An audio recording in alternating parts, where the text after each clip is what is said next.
Hello friends, welcome to Kalyani சுலகம். என்னோட சேனலை ஃபஸ்ட் டைமாக பார்க்குறீங்கன்னா சப்ஸ்கிரைப் பண்ணிக்கோங்க. மறக்காமல் பெல் பட்டனை ப்ரெஸ் பண்ணி அதில் ஆல் ஆப்ஷனை கிளிக் பண்ணிக்கோங்க. இன்றைக்கி ஒரு சூப்பரான ரோட் சைடில் விற்கக்கூடிய சுண்டல் மசாலா செஞ்சு காமிக்க போகிறேங்க. அதுக்கு முதல்ல சுண்டலை, அதாவது பட்டாணி பயிருங்க, காய்ந்த பட்டாணி பயிரை ஒரு 8 மணி நேரம் தண்ணியில் போட்டு நான் ஊற வச்சு எடுத்துக்கிறேன். பாருங்கள், ஊறின பருப்பு வந்து பார்த்திங்கன்னா இந்த மாதிரி தான் இருக்கும். இது கூட வந்து பார்த்திங்கன்னா தேவையான அளவு உப்பு சேர்த்துக்கலாம், கொஞ்சமாக மஞ்சத்தூள் சேர்த்துக்கலாங்க.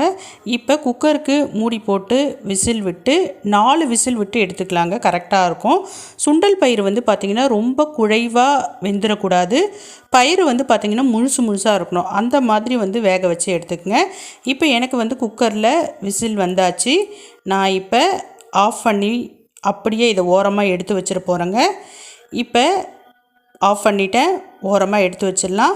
இப்போ ஒரு முக்கியமான ஒரு விழுது அரைக்க போகிறேங்க. இந்த விழுது அரைக்கிறதுக்கு பொருட்கள் என்னென்ன தேவைப்படும்னு பார்த்தீங்கன்னா, வெங்காயம், தக்காளி, இஞ்சி, பூண்டு, பச்சை மிளகாய், இது தாங்க தேவைப்படும். இப்போ ஒரு ஜார் எடுத்துக்கலாம். அந்த ஜாரில் நான் 2 பச்சை மிளகாய் சேர்த்துக்கிறேன். சின்ன துண்டு வந்து பார்த்திங்கன்னா இஞ்சி, 2 பூண்டு பல், 2 வெங்காயம், 2 தக்காளி, இதை சேர்த்து இப்போ அரைச்சி விழுதாக எடுத்துக்கலாம். நான் வந்து சுண்டல் பயிர் பட்டாணி வந்து பார்த்திங்கன்னா 1/4 கிலோ ஊற வச்சு எடுத்துக்கிட்டேங்க. இப்போ அதுக்கு தேவைப்படுற மாதிரி தான் பொருட்கள் எல்லாமே நான் சொல்லிக்கிட்டு இருக்கேன். இப்போ நம்ம வந்து அரைச்சி எடுத்துக்கலாம். மிக்சிக்கு மாற்றி அரைச்சிக்கலாம். இப்போ நான் வந்து அரைச்சிக்கிட்டு இருக்கேன் பாருங்கள். விழுது எப்படி இருக்குன்னு காமிக்கிறேன் பாருங்கள். இந்த மாதிரி தான் விழுது இருக்கணும், இதில் தண்ணியே சேர்க்கக்கூடாதுங்க. இப்போ ஸ்டவ் ஆன் பண்ணி பேன் வச்சுக்கலாம். பேனில் கொஞ்சமாக எண்ணெய் விட்டுக்கலாம். ஒரு 2 ஸ்பூன் அளவுக்கு விட்டால் கரெக்டாக இருக்கும். இது கூடவே வந்து பார்த்திங்கன்னா கொஞ்சமாக சோம்பு, கொஞ்சமாக சீரகம் சேர்த்துக்கலாம். இது ரெண்டும் பொரியணுங்க. பொரிஞ்ச பிறகு இப்போ நம்ம அரைச்ச விழுதை இது கூட சேர்த்துக்கலாம். விழுது சேர்க்குறப்ப ஸ்டவ்வை வந்து பார்த்திங்கன்னா சிம்மில் வச்சுக்கிங்க.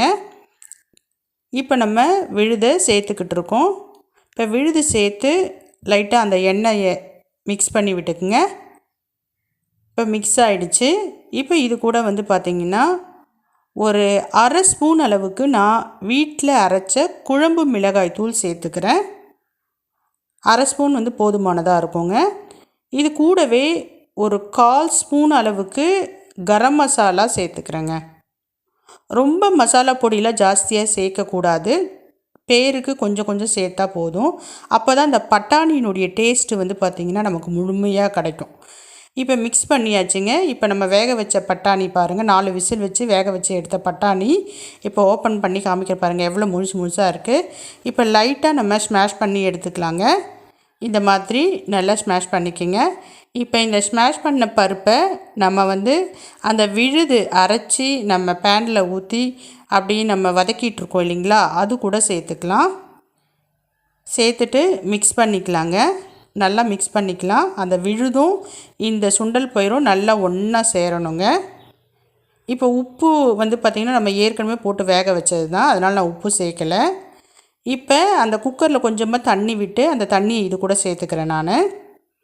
இது வந்து பார்த்திங்கன்னா தண்ணியாக தாங்க இருக்கணும், அப்போ தான் நல்லாயிருக்கும் இந்த சுண்டல். இப்போ இதில் உப்பு மிளகாய் தூள்லாம் கரெக்டாக இருக்கான்னு செக் பண்ணிக்கோங்க. எனக்கு கரெக்டாக இருக்குது. நான் மூடி போட்டுடுறேன். மூடி போட்டு ஒரு 10 நிமிஷம் அப்படியே சிம்மில் விட்டுடலாங்க. 10 நிமிஷம் கழித்து நான் ஓப்பன் பண்ணுறேன் பாருங்கள், இந்த மாதிரி தான் இருக்குது. நல்லா தண்ணியாக இருக்கணுங்க இந்த சுண்டல் பயிர், அப்படியே நம்ம ஸ்பூனில் எடுத்து சாப்பிட்ணும், அந்த மாதிரி இருக்கணும். பாருங்கள், இப்போ சூப்பரான ரோட் சைடில் நம்ம சாப்பிட்ற மாதிரியான ஒரு சுண்டல் மசாலா ரெடி ஆகிடுச்சு. இது கூட நல்லா ஆனியனை பொடியாக நறுக்கி சேர்த்துக்கலாம், கொஞ்சம் கொத்தமல்லியும் சேர்த்துக்கலாங்க. இது கூடவே உங்கள் வீட்டில் வந்து பார்த்திங்கன்னா மிக்சர் இல்லை வடை இதெல்லாம் இருந்து சேர்த்து சாப்பிட்டிங்கன்னா ரொம்ப டேஸ்ட்டாக இருக்கும். ட்ரை பண்ணி பாருங்கள், ரொம்ப ருசியாக இருக்குங்க. பாய்.